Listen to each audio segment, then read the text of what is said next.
Ada keluarga dari ODGJ sudah ketemu lah, Aleh bersihkan, mandiin, Aleh posting di sosial media. Udah hilang udah 12 tahun.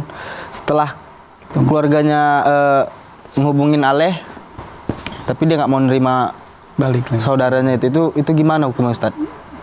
Jadi ODGJ itu ya di jalanan lagi. Balik lagi ke jalan. Karena nggak diterima sama keluarganya. Sama nggak diterima sama keluarganya. Kalau Mungkin karena biaya ekonomi dia nggak sanggup itu sih. banyak yang udah dirawat ini balik ke jalan lagi. Lumayan banyak, Ustadz. Mereka ini sebut. Tapi banyak yang menerima juga, keluarga udah banyak Kalau juga. di rumah sakit nggak ada yang gratis untuk menjaga, nggak ada, mesti berbayar semua. Di rumah sakit, itu juga kurangnya. Rumah sakit itu Paling ditaruh panti sosial kali ya. panti sosial. Ada panti yang nerima ODGJ. Ada sempat juga kemarin, tapi sama juga, Ustadz, dilepaskannya juga. Dilepaskan? Dilepaskannya. Saya serahkan ke dinas sosial, tapi Mereka.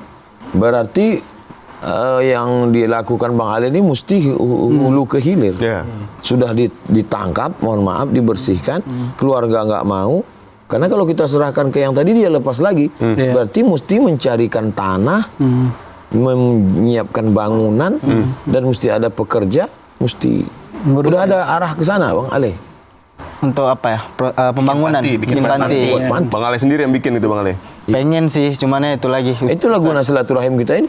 Iya. Silaturahim kita, nanti kita share bersama, buatkan yayasannya. Masya Ada Allah. orang yang ngurus, barulah ini berjalan. Karena kalau enggak, Boleh lah, Ustadz. diambil oleh Medan, Bang Ali, akhirnya setelah ini dilepas lagi, balik lagi. Iya. Kalau hukumnya secara Islam seperti apa, Tat? Artinya ketika ada Keluarga tadi ya. saudara kita ODGJ, kemudian diurus misalnya sama Bang Ale, kemudian dikembalikan ke keluarga. Keluarga kan artinya memutus silaturahmi nih sama ODGJ ini. Seorang perempuan taat beribadah tidak masuk surga karena menyia-nyiakan seekor kucing.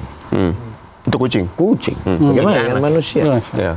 Seorang wanita tunasusila sebelum zaman Nabi Muhammad, nakal, jahat, lalu mengambil sepatunya yang kotor, bau, mengambil air sumur, Ya. diberikannya ke seekor anjing, diampunkan Allah dosanya. Masya Allah. Ke seekor anjing. Ya.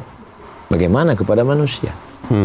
Jadi kalau menyampaikan hadis ini jangan sepotong-sepotong, jangan hanya ceritakan tentang menyia-nyia merawat anjing, Ya. tapi juga ceritakan tentang orang yang taat beribadah tapi menyia-nyiakan kucing. Bagaimana dengan menyia-nyiakan saudara, keluarga, orang Islam? Nah, berbicara soal menyia-nyiakan saudara dan keluarga, ini kan biasanya harta waris, Tat. Nah, ini jadi sebab penyebab utama bahwa keluarga ini akhirnya putus hubungan tuh. Ya. Karena ada pembagian yang tidak adil di situ, ada iri-irian di situ, akhirnya saudara sama saudara putus hubungan. Pecah, putus hubungan. Nah, terus ketika kita mau balik lagi tarik silaturahminya nih, ada rasa segan gitu. Karena hubungan yang tidak baik tadi. Ini seperti apa hukumnya juga, Tat? Makanya dalam Al-Quran itu nggak ada sholat zuhur 4 rakaat, sholat maghrib 3 rakaat, 2 bunyi, 1 nggak bunyi. Ya. Tapi ketika pembagian harta warisan detail dengan setengah-setengahnya. Walakum nisfu ma taraka azwajukum illam yakul lahunna walad.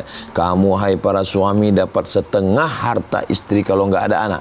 Fa in kana lahunna waladun, kalau ada anak falakumur rubu'u, kamu dapat 1/4. Lidzakari mithlu hauzil unsayain, anak laki-laki dapat 2 kali bagian anak perempuan. Sampai sedetail itu supaya apa? Jangan putus silaturahim. Ya. Kalau ayah kita pernah berkonflik dengan ayah dia hanya gara-gara warisan kakek kita, maka kita yang generasi ketiga, kakek, ayah, cucu, janganlah putus gara-gara itu. Toh ya sudah berlalu, ya sudahlah. Tinggal kita ini kita selamatkan. Tapi bagi yang sekarang lagi masih hidup, jangan sampai anak-anak kita ini putus hanya gara-gara kita nggak adil kepada anak-anak kita. Ittaqullah, takutlah kepada Allah.